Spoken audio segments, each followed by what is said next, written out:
Hello and welcome to the Pre-Chiro Podcast. I'm your host, Dr. Ben Glass, and today we're making a professional chiropractor connection out in California with Dr. Stephanie Bridwell.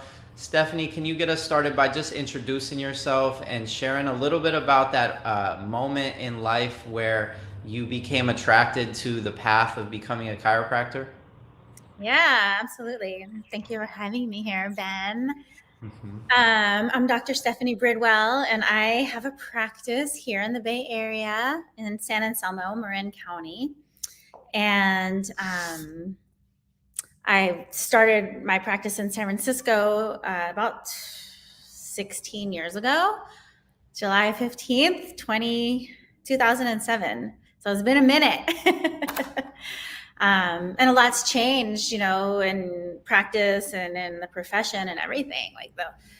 From the pandemic until now, I think it's really stripped away a lot of the extras. And in my practice specifically, it's way more focused.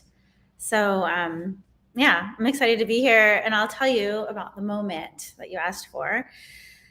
So the moment when I decided to shift paths and become a doctor of chiropractic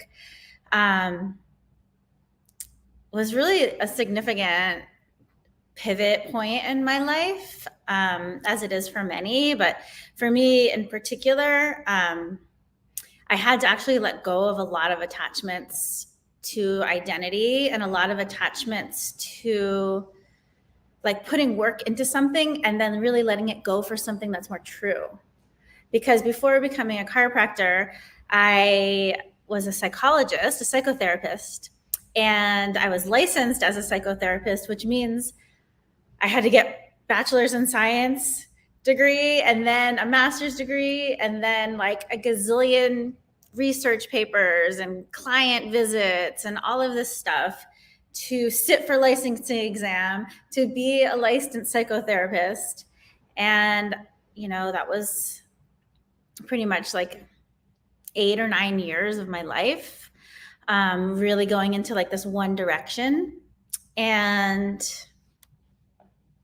then there was just this moment. It was actually like the moment that I received my license after working, in like state hospitals. And I worked in a halfway house with people with schizophrenia and psychosis for 3 years, seeing clients. And I worked with children that were abused and in the state system. And like just I saw so much and worked with so many diverse groups of people.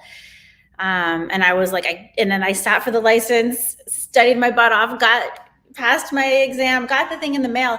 When I got the thing in the mail, it was like the same day that I had applied for chiropractic college. That I'd sent everything off, and I didn't expect to get it the same day, but that's just how it worked out. It was like the sliding doors moment in my life. And like 2 months, maybe 3 months probably before that moment, the person I was dating at the time, him and I would have dinner every Friday night. It was like our Friday night date. And for like 3 months, every Friday night, it was like, what am I doing with my life?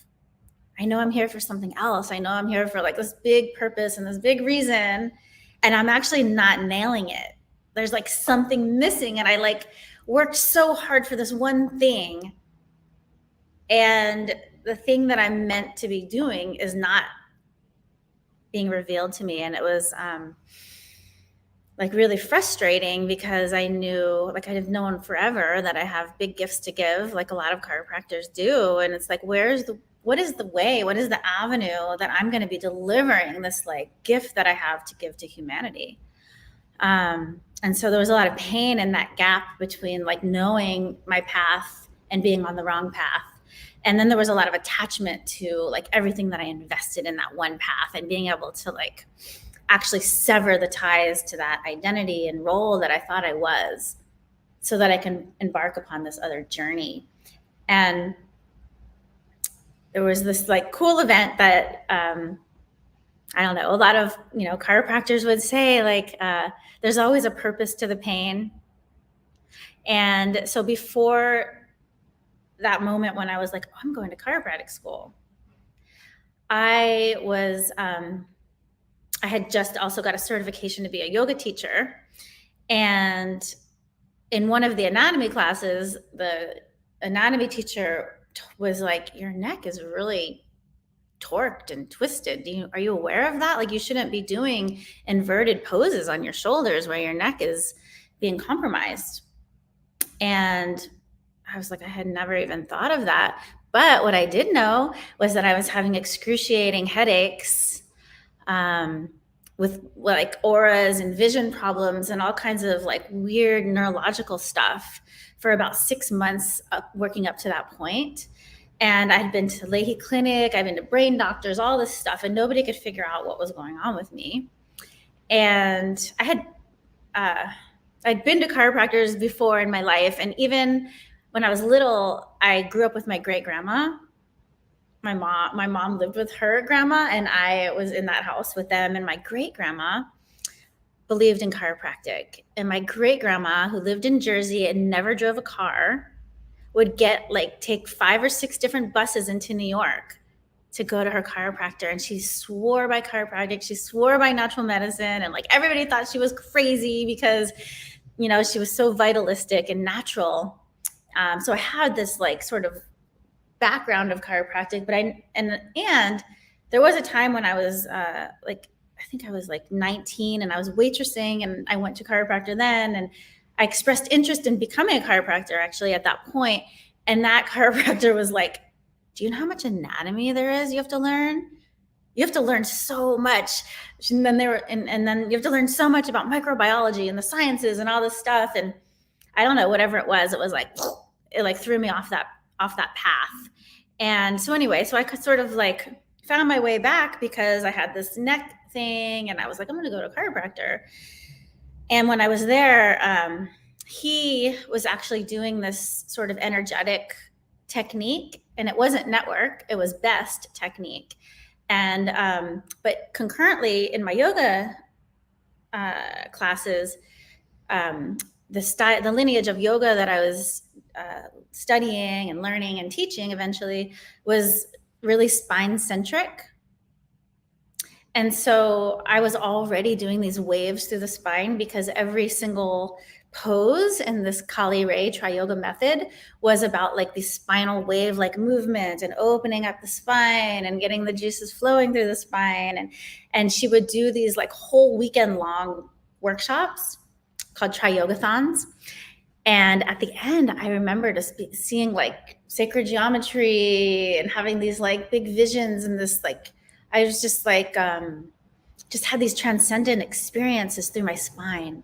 And I started to like fall in love with my spine and what my spine could do and see when it was really open and it was rocking and it was full of energy. And so then I had the best technique, and it sort of like replicated some of that. And I was like, whoa, like I thought I had to do 26 hours of yoga straight to be able to start, really having these transcendent experiences, and be able to sort of like see my life from the other side of the looking glass, really. Right? It's like we sort of look out at our lives, but imagine looking at your life from the other side, looking backward at your life. And I feel like when my spine really was like really rocking and really open and really pumping with cerebral spinal fluid and the piezoelectric effect and the piezo-luminescence, like everything just turned on, and I was turned on by my spine.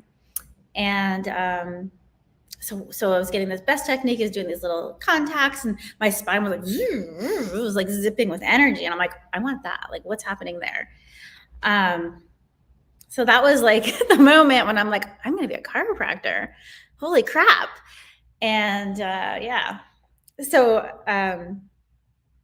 then I just want to say one other little segue, because many of you that are watching this know that I've studied network for the past 20 years with Donnie Epstein. But at that moment, that chiropractor who was doing best was like, oh, you totally should do network. Because I'm like, I'm going to be a chiropractor. What do I do? How do I get started? And can you sign these papers for me and all this stuff? And he's all excited. And then he's like brought me in this little room, and he had like an old school computer. It was like this size with a tiny little screen, and barely worked, and a subluxation station barely worked. It was like really low tech at that time. And and he was like, look on here, this network chiropractic at the time. He's like, you should do this. And I looked at it and it was like space. I don't know if you've seen that. Did you see that old website? It was like space basically. And then and on it were all these, and then it said innate intelligence, and then it had all these like, I don't even know, I would just say woo words, super woo. And I was in Boston at the time, and I'm like, whoa. I'm like, no, like, in order to be a psychology person that I am, like, I've had to do so much research, and everything is validated, and everything's researched, and everything's studied, and everything is like in the mean, median, and mode, and the z-square,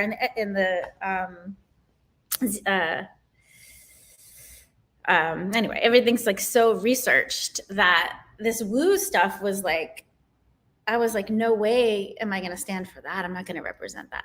So I was like, no, I'm not going to do that. But I want to go to chiropractic school and become a chiropractor like you. And he actually was doing diversified technique, but on me, for some reason that day, he practiced best. And he was like, I've never even practiced best on anyone ever. But he just knew like my spine was the access point in that moment to send me on my path. Wow.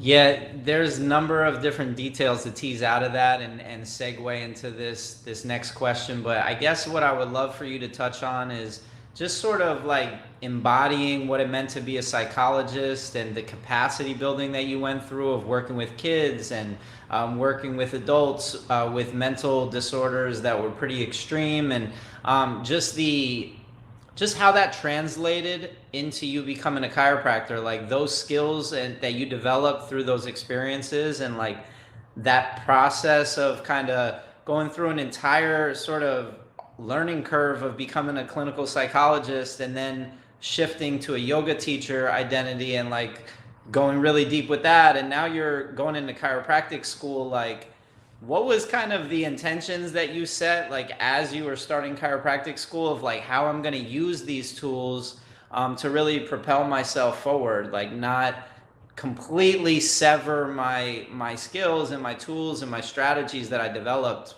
in my pre-chiro years? I'm just curious if you kind of touch on like that sort of experience, what that was like for you. Yeah, that's a great question.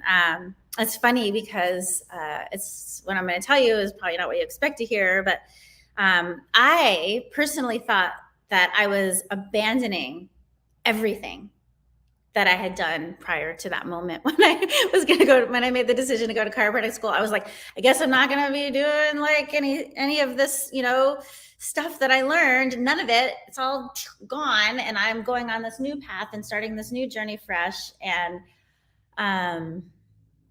so there was actually like a death that I went through in this grieving process of grieving this, like letting the identity of psychotherapist die.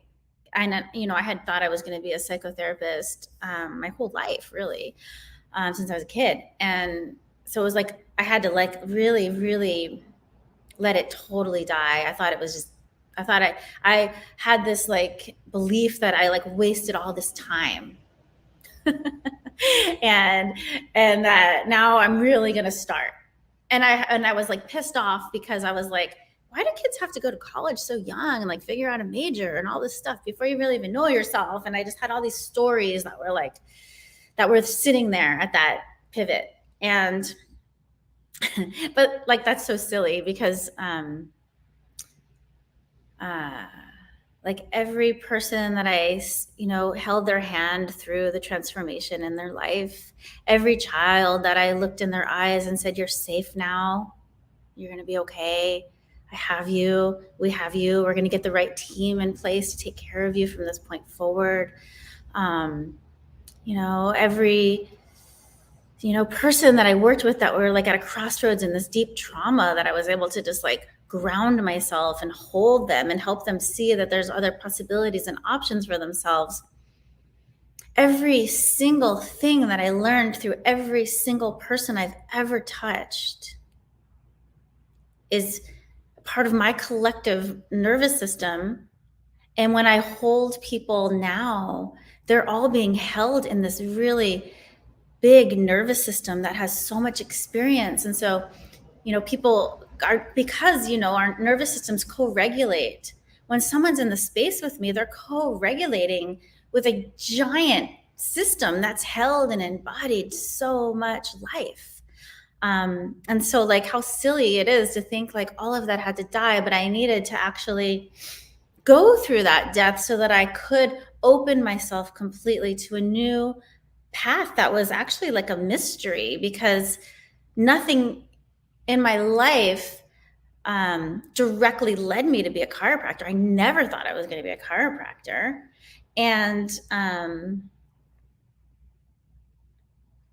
then so when I chose that path, I had to let this old version of myself really die, and I had to really open to like this mysterious path. And I will say that also, like, in that was my mind like, what are you doing, you fool? Like, what is wrong with you? Like, do you know how much time you just spent? You know how much, like, you couldn't exercise, you couldn't eat well, like all of these things, when you're in deep study, that you sort of like all the things on your periphery that have to fall away so you can stay like really focused in your core, and you're like focused on your path. And now you're just gonna just kill it. And so there was a lot there.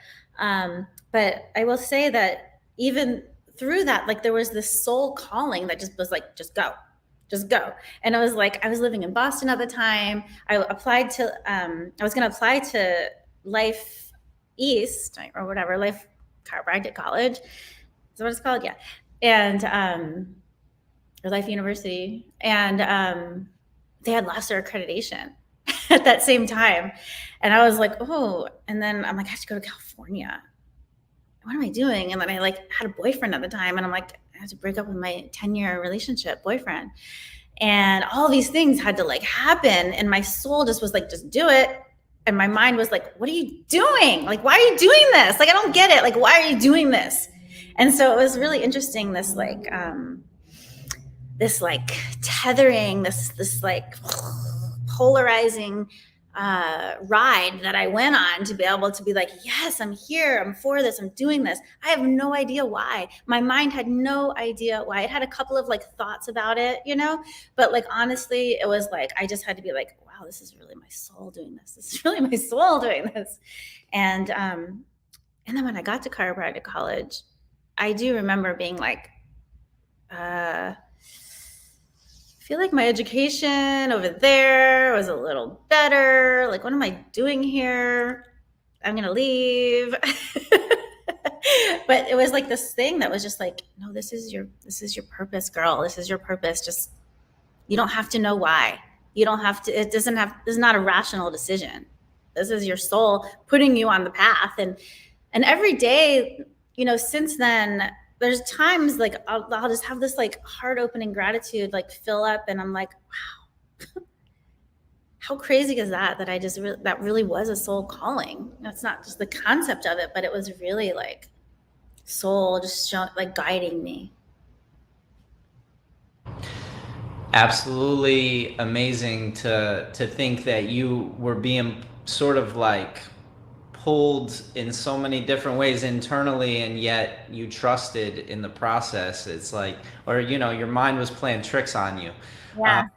Anyway, talk about your sort of overall, like your narrative arc of like the structure you set up for yourself, and how you approach school, having all this previous experience educationally, professionally, and then being a professional career changer that now finds yourself in a chiropractic program. And maybe reflect on some of the highlights that stick out to you of how you were attracted to network, or any other points of interest that really stick out that made your experience there really fruitful.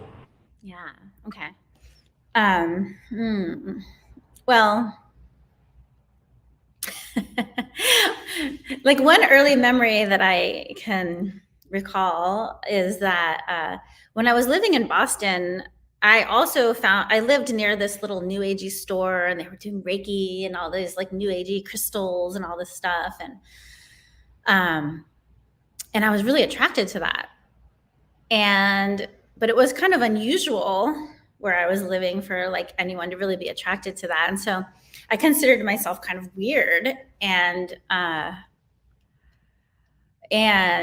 then I would make all these like green smoothies that were full of all these superfoods and all this like super nutrition and all this stuff. And everybody, in my circle at that time just kind of made fun of me and was like, "You're such a weirdo, and you're a witch," and all this stuff. And a little bit it was like, "Oh, really? Shit, should I just keep doing the mainstream thing?"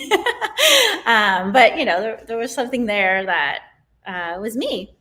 And then my first day in chiropractic school was really cool because the whole front row of Jim Hawkins' class for peripheral nervous system class, I looked and everybody had these green smoothies. And I remember laughing out loud. I just started cracking up and I couldn't stop laughing because I'm like, "Oh, I'm home." These are my people. Like, wow. So that was like one moment that was really kind of like affirming of the path. And then I was in, it was all really cool, honestly. Like, it was all so freaking cool. I remember just feeling so grateful to be learning about the bones and feeling like before that, like growing up in Palm Beach County, Florida, where, I was like into soap operas and clothes and style and fashion and celebrities and all this stuff. And I remember like just having this laugh to myself too of like, wow, there's so much to learn and to be in awe of our own body, like in our own bones and how everything comes together. And there's like this synergy and this intelligence that weaves every little thing has a purpose. And I would have never known any of that if I didn't come here. Yet I knew like what every celebrity was wearing, what every designer they were wearing. I knew their birthdays. I knew all this like random, stupid stuff. And that's what I filled my mind with growing up in a lot of ways. And, it's fun. And I'm not totally discounting like that because it's like entertaining.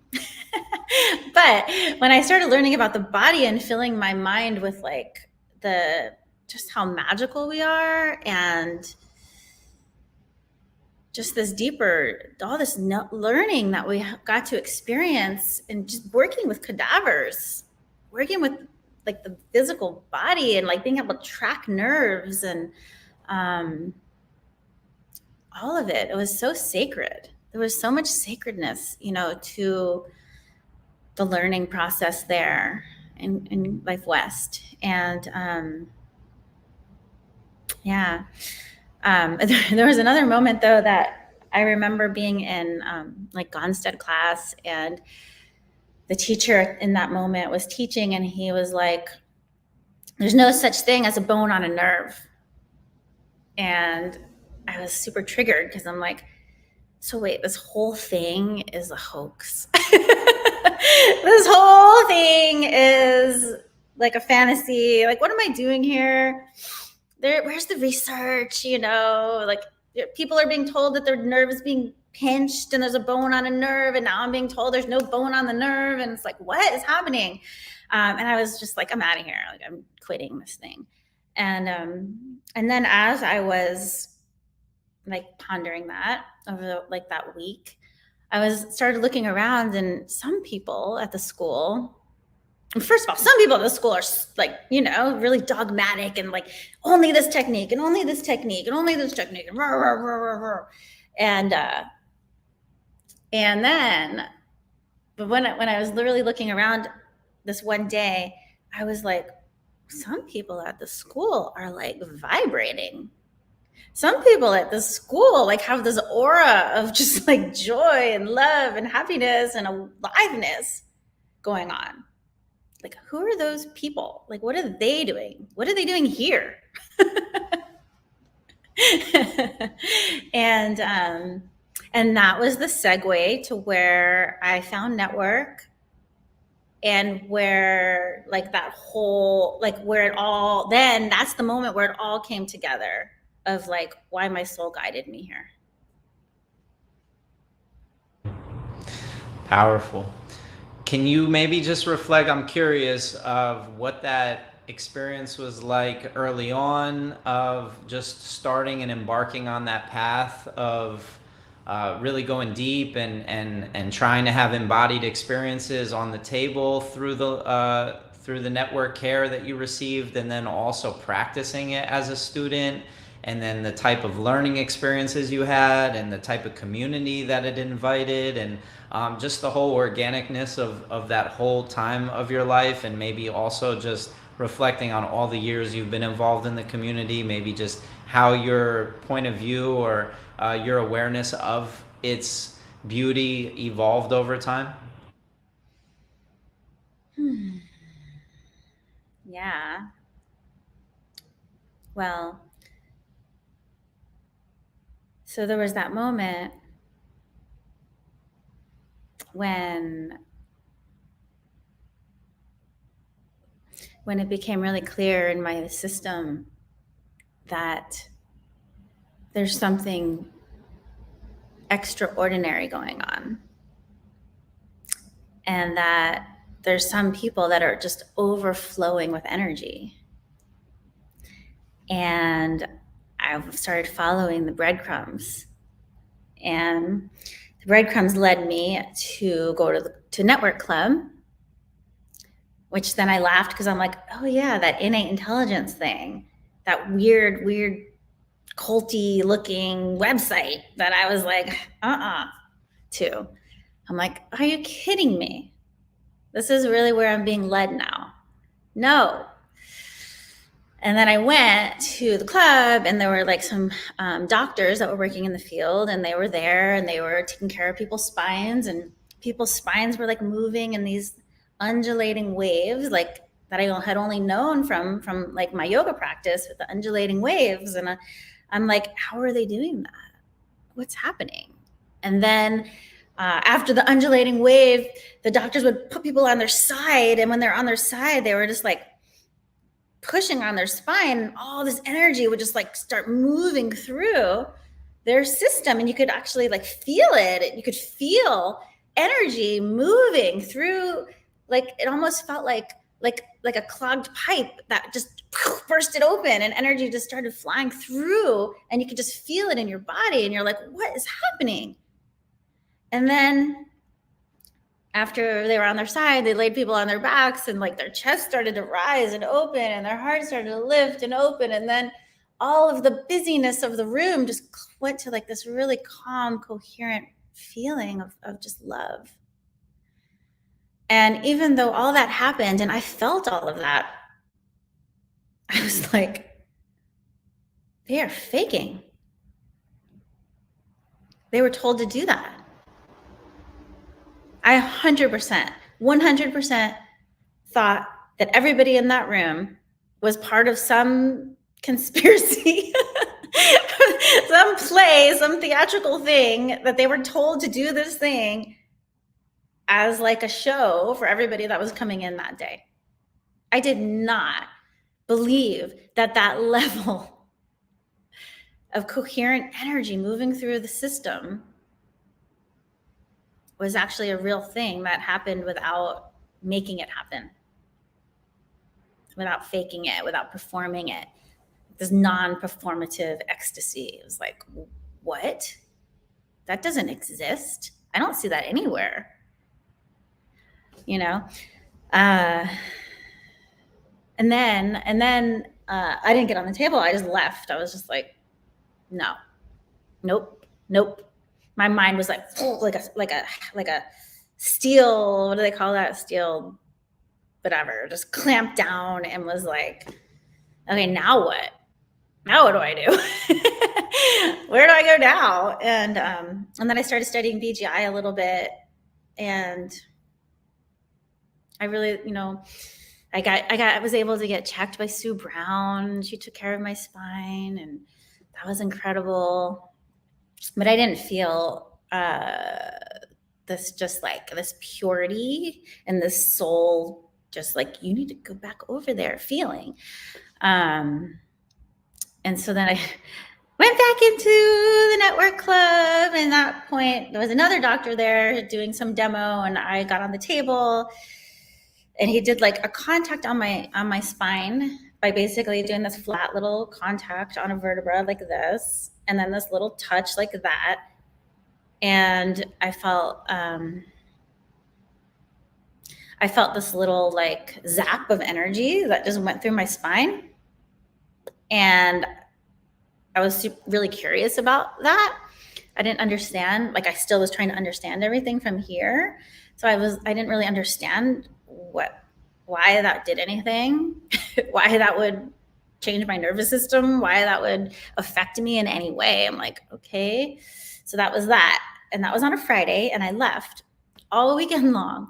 That place where he touched my neck with that little tiny touch that I felt was absolutely nothing was in the most excruciating pain all weekend long. And I couldn't stop focusing there all weekend. And I was like, and at that point, I was like, that stuff causes pain. That network stuff made me have more pain. That stupid contact all weekend long. I'm like, I hate that. I hate it. It hurts. And I'm like rubbing my neck and complaining and like touching it and moving it and all this stuff. And then by like Monday morning, I was really emotional. And then I could feel it right now. Like I could feel that same emotion. And I was like, there must be something to this if I'm feeling this. And I can't stop like refocusing myself to that little tiny spot that he touched. Like it was so little. It was the first contact I've ever had of network. And my brain just kept like rerouting there and rerouting there and rerouting there all weekend long. And so Monday, I was just like, maybe there's something to it. I don't know, but it worked me. And then I started to feel, and I grew up kind of like the rescuer identity, like I can do anything. And when I go into like fight, flight, or freeze, I'm like the fighter. Like I'll fight anything. I'll fight anyone. I'm going to survive no matter what. And so that also numbs out the depth of feeling, that I could have experienced my whole life. And so that little touch also like opened up this like sensation of feeling myself and feeling feelings and emotions. And so like that Monday all day was like just feeling these emotions, and still it wasn't a positive experience because I felt sad. I felt grief. I felt like my dad's death, and I felt the separation from my boyfriend that I left, and I felt being so far from my family, and all these feelings I couldn't stop feeling all day that Monday. And then that led me to start care with Michael Kuby in Walnut Creek, like pretty shortly after that, which was, another like pivotal story of like life-changing. Yeah, but it took me a long time to get on board. I still was like, no. And even when I was graduating chiropractic school, I said to myself, I'm going to get network care for myself, but I'm going to practice like diversified.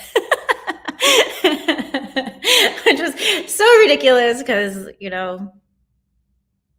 there's so much magic there. And,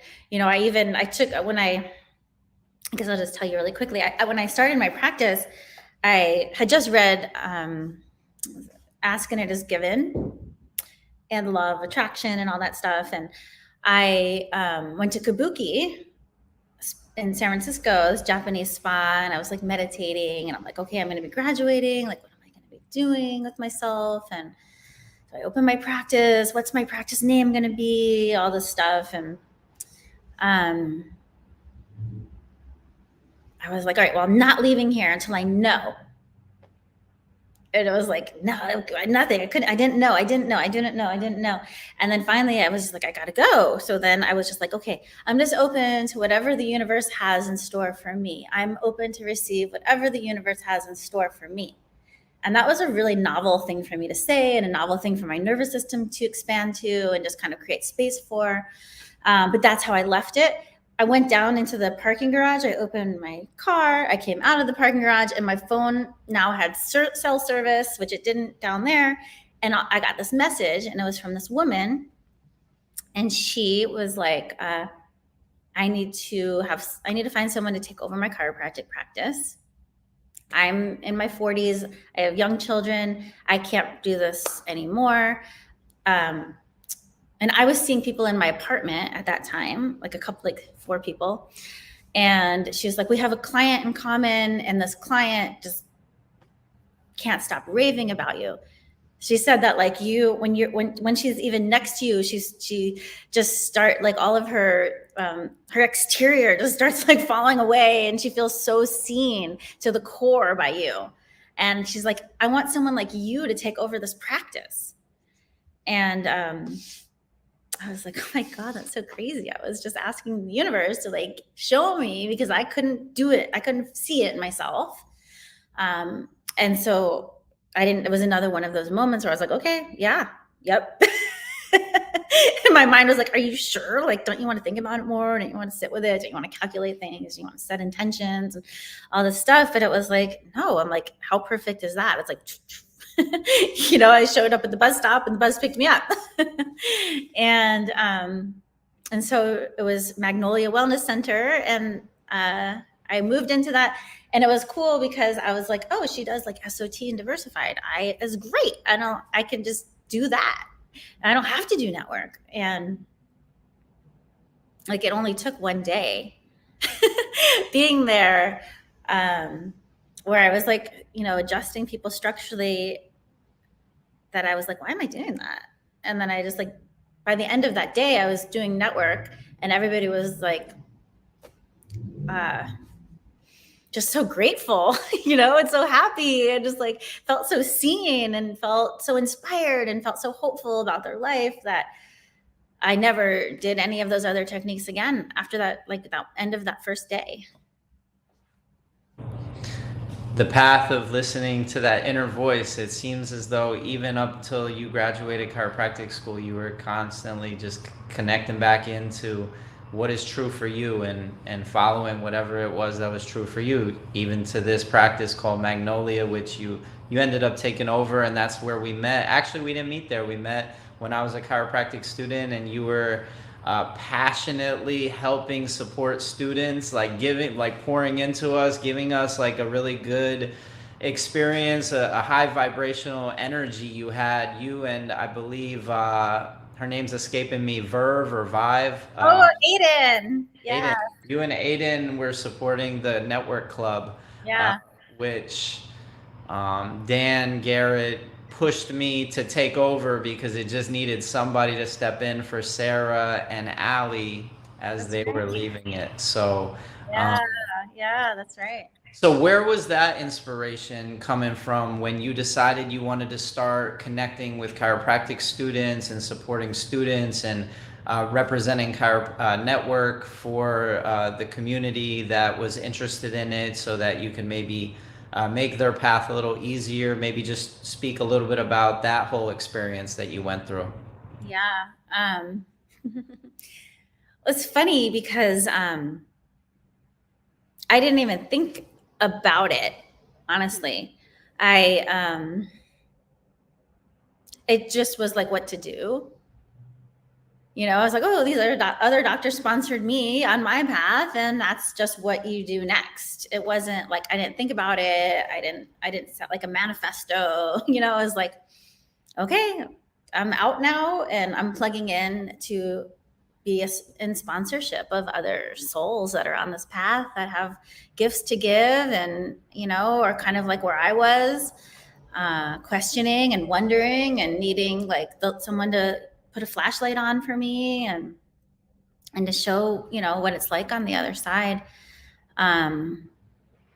Yeah, it was just natural and easy, and it was the step. But looking backwards, upon it, I can just say that I just think it's important for all of us to,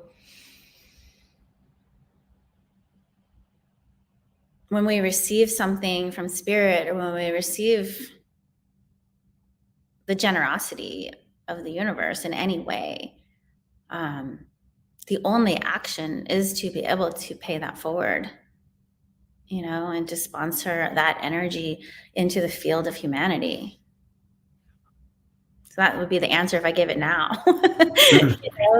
As we're impacting the field of humanity with every single thought we think, every single action we do, every single part of our being is amplifying energy into the field between us, and we're all co-regulating in this big field. And if we aren't aware of that, then we're walled off from the magic that's available, and when we take the wall down, we are part of this like universal magic. We're part of nature, and the trees and the water and the moisture, the rivers, the sea, the sun beaming down, the earth, holding us and nurturing us, and the mycelium that are digesting everything and speaking through neural networks beneath us. And, yeah, I think it's really like a decision of being plugged in to the stream of life.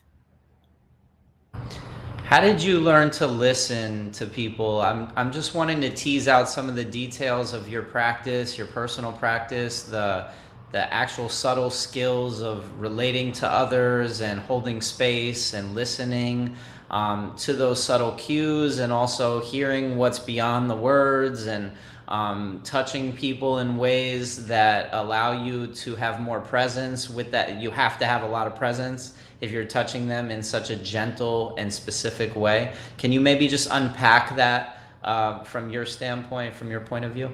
Yeah.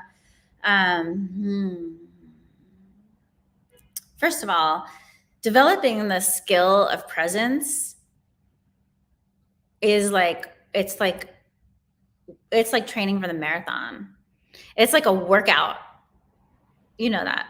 It's a workout. It's a true workout. I remember being exhausted and just being like, gosh, it's so much easier to just be kind of like superficial. It's so much easier just to just not care, just do the thing, and so like really it's like years of training myself to in patience first. It was like, can I just be patient and let like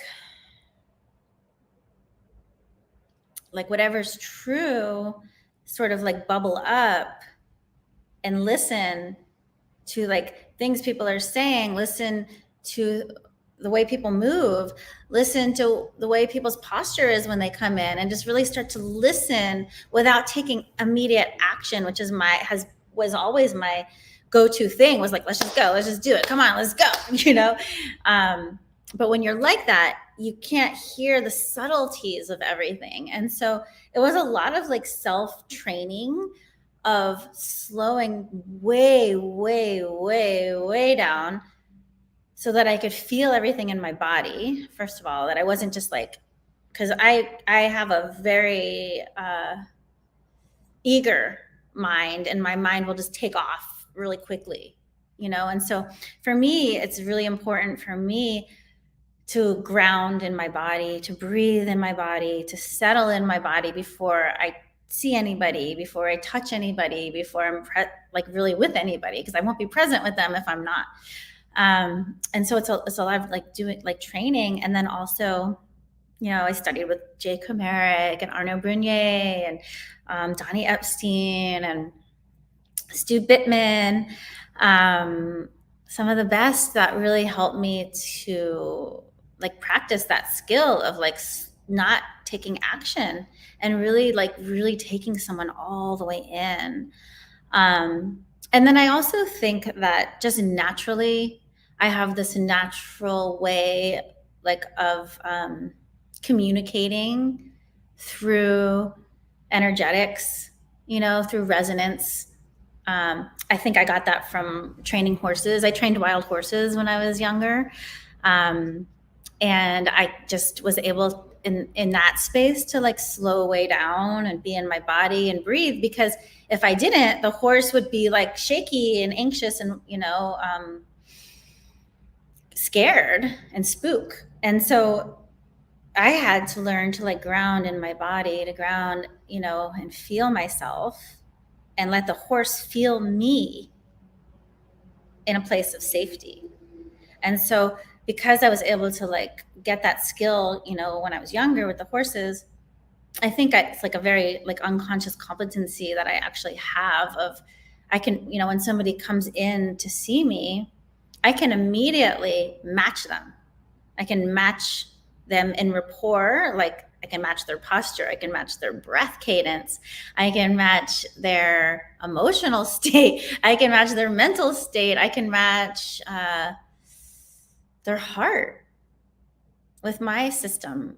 And so my system is very flexible and adaptable in that way. And my system is very, and I think all of us actually have that, but I think it's like, can we slow down enough to be with the truth of being with another without me needing to be there, without my ego self needing to be there? Can my ego self sit in the corner, which I'm really good at that. Like, that's just something that's really natural for me to be like, you don't need to be here. Okay, here we are. I'm going to be you. So I can I can shape shift and just be the frequency of each person that I see. And I think that helps people feel incredibly seen on this level that's like, beyond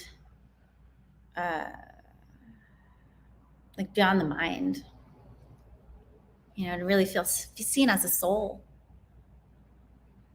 Do you have any simple strategies or ways that people can go deeper with themselves, within themselves, to develop some of these ways of being with others? Just in an effort to try and ease the path for somebody that is really wanting a structure that can help them develop themselves in a way that prepares them to step into their power of holding space for others and providing a healing experience for others? Yeah. Well, I teach this Zoom. I've been teaching this class called Spinergetics, and it's all about how to settle into your spine and get each vertebra of your spine rocking and moving, and then grounding through your spine. And once it's grounded, opening it to the field.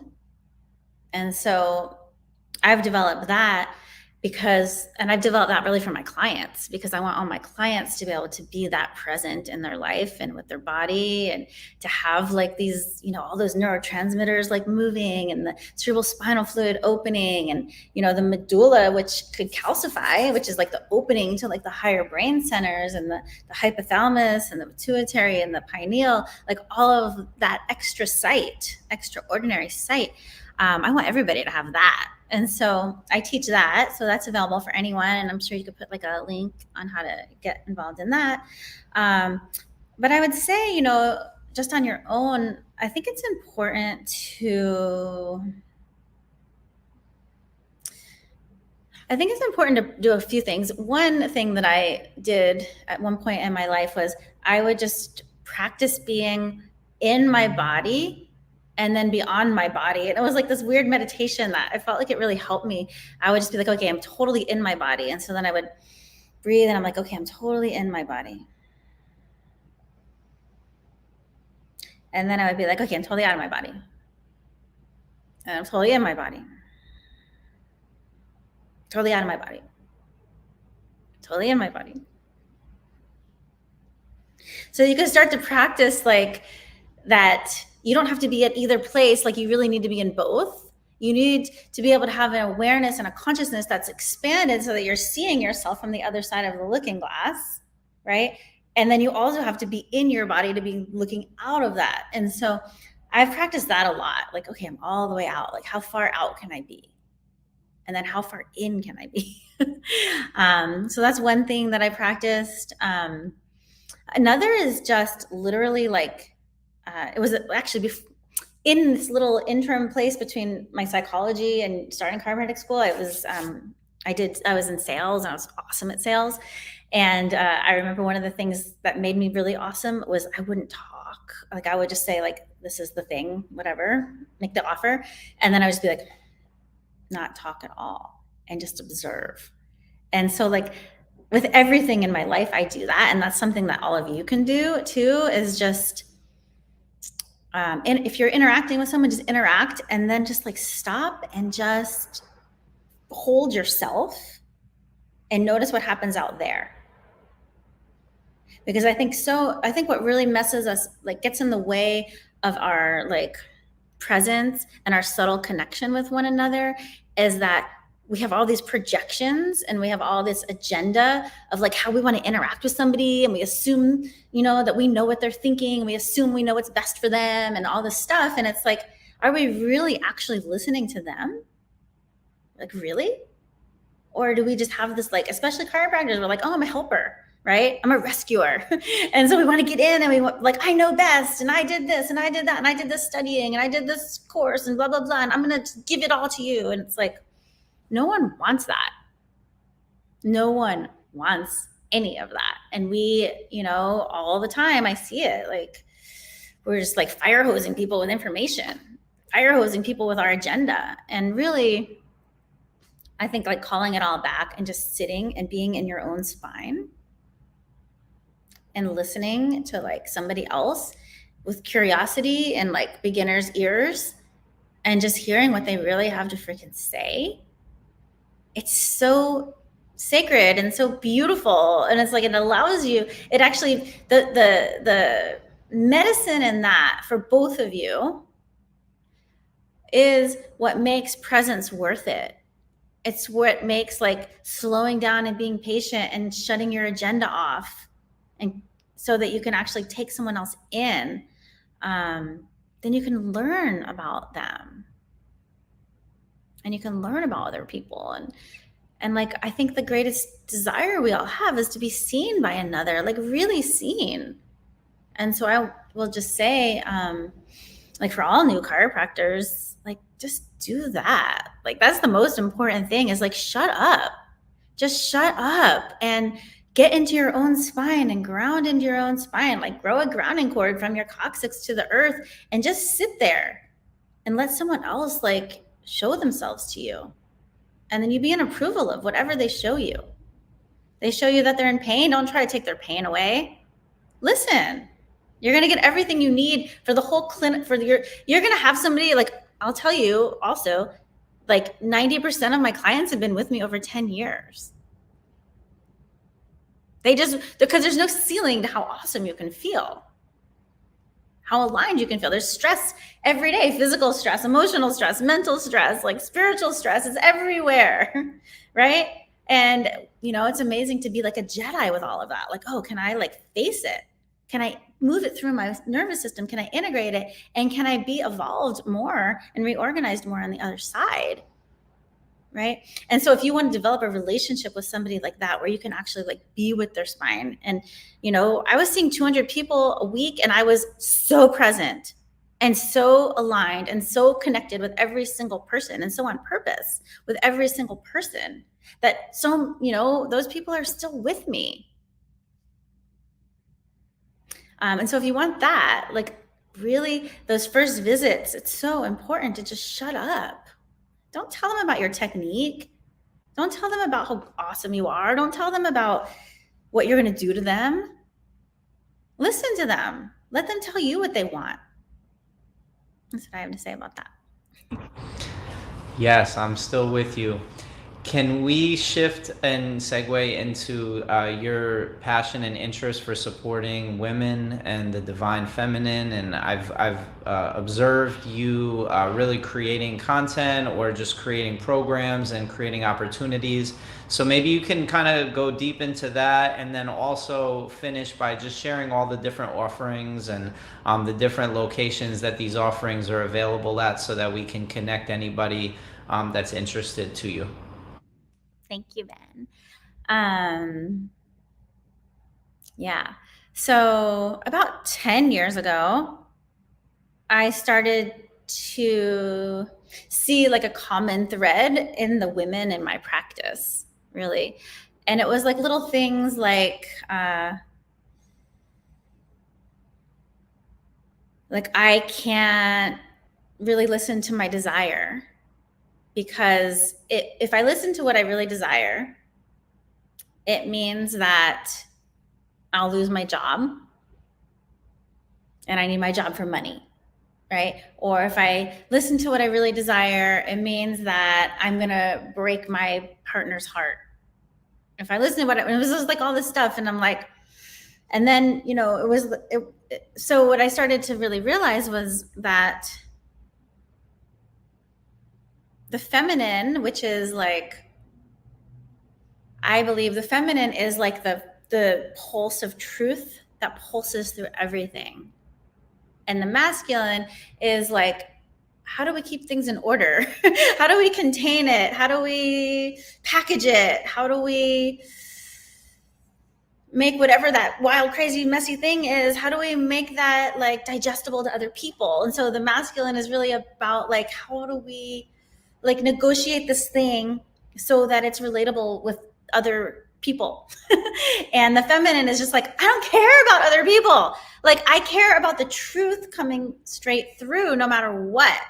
And because that's the most loving thing possible to all of humanity, is like the pulse of truth, the pulse of love, like penetrating everything, even if it breaks it apart, and it's like creates this chaos, but it's like trusting that after the chaos, everything comes back together in this beautiful order. And then the masculine can hold and contain that. But if we add too much like containment early, then we never know like the beauty and the nectar and the fun and the desire and the amazingness that's available. And it's not just for women, but like the feminine in every single thing. And so then I started doing these programs. One program is called Ravenous, and Ravenous is for women. We've had men in it though too, but it's really about like cultivating this like desire that has been repressed because there's this fear of like being burned at the stake or being called a witch or whatever. So we like we put our desire on a shelf, or we freeze our desire. But really, like, desire is it's like it's the most delicious magnetizing attractor in the universe. And I believe like the more feminine that's actually like pulsing desire into the field, the more it's waking up like all of humanity. And so Ravenous is a container that's all about feminine desire and like really feeling it and what it feels like in the body to have desire and to like open to it and have approval for it and to say yes to it, and the feminine's like also the mess and the chaos and the mystery and the void. It's like all of that stuff that the masculine is like, can you just do that over there so that this all can be pretty here? This all can be orderly over here. So there's that. And then I also teach an ongoing container called Effervescence. And Effervescence is in service to the nervous system and the body. So it's like learning to slow everything down so that we can really listen to our body. And I'll tell you, like, even I, who does this every day, it's so easy to just make a choice that isn't including my body. And so that's why I have that container, and it's like ongoing. I do a coaching call in there are you here, Ben? Once a month. And I do a coaching call in there once a month, and there's lots of embodiment practices there too. And I think I lost you, Ben, but I'll finish up. And then I also see clients live in San Anselmo, Marin County. And another way to work with me is one-on-one. If you have a business, I'm really good at helping you be in energetic alignment with your business. And I do that in one-on-one coaching containers. All right, I'm going to let somebody in the office. Where are you, Ben?